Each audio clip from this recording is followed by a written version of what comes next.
Habang umaalalay ang guard na yan sa sasakyang paalis na ng paradahan sa isang department store sa Kalibo, Aklan, nasapul siya ng paparating na jeepney.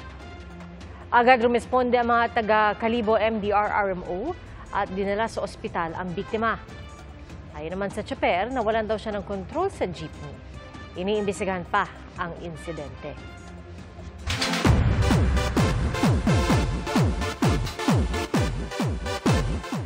Break muna sa drama at misteryo dahil may birthday surprise ang Widows War family para kay Bea Alonso. Bukod sa masarap na kainan sa set, nagkantahan din sa pangunguna ni Jerry Gonzalez na tumugtog pa ng gitara. At si Jean Garcia naman, naghain ng wow, lechon. Nagpasalamat si Bea at napasabi ng mahal ko kayo. At meron ding early birthday celebration si Bea kasama naman ang ilang persons with disabilities. Masaya raw si Bea na nakapaghatid ng saya sa isang komunidad na malapit sa kanyang puso.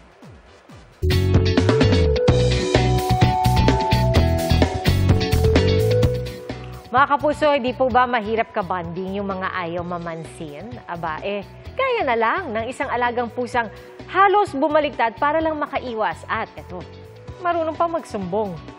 Ating saksihan. Kulitan time na, pero si Mingming ayaw yatang paistorbo. Ang kaso, na-corner siya. Kaya para makaiwas, ayan, umikot-ikot at halos tumihaya. Pag nahiga si Mingming, ang tugon sa pambubuisit, do not disturb. At pag di tinigilan, aba, marunong magsumbong? Gawain natin mamaya. Iba yung pusa pag pag ginagawa sila ng kamay, parang ano sila, yung takot na lumalaban.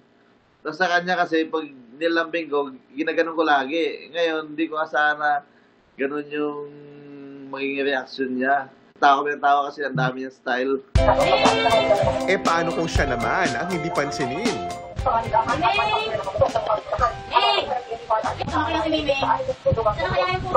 Kunyari, hinahanap, pero nando lang naman siya.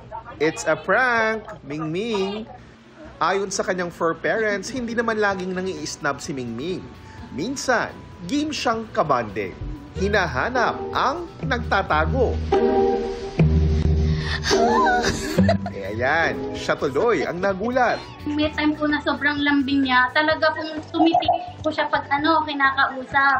Inaasar-asar ko po siya nung time na yon na binubisit ko po siya, parang nagpapapansin po ako sa kanilang dalawa. Moody man o nagpapapansin, hindi maikakaila ang labis sa tuwang dulot ni Mingming kina Maylene at Benji. Sa umaga sinababiyahe po ako Pag-uwi ko sa tagal ko umakyat sa taas, nauna na yun dito sa higaan. Nauna na natutulog. Kasama ko lagi natutulog to, ma'am. Minung-minuto po yung namin sa kanya, yung paglalaro. Parang talagang bata. Kumbaga siya pa yung baby namin. Para sa GMA Integrated News, JP Soriano ang inyong saksi.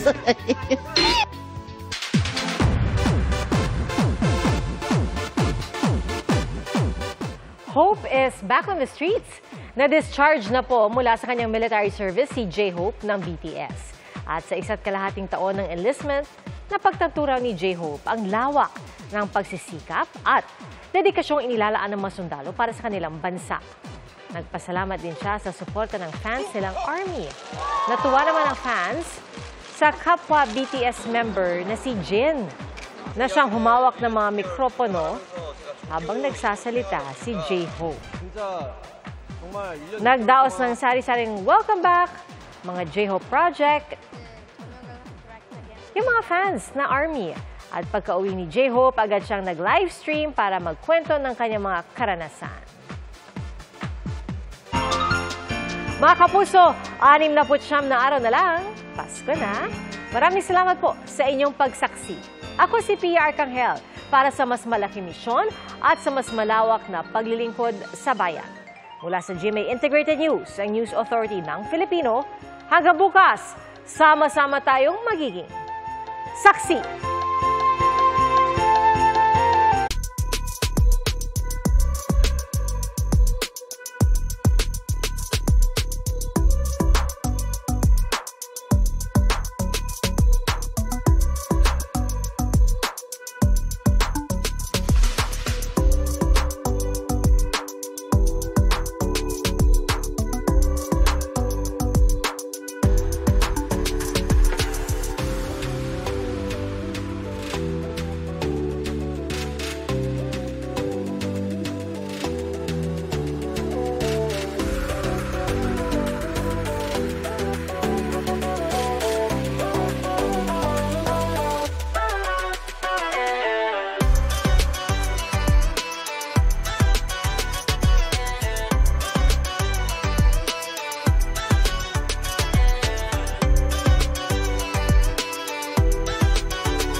Mga kapuso, sama-sama tayong maging saksi.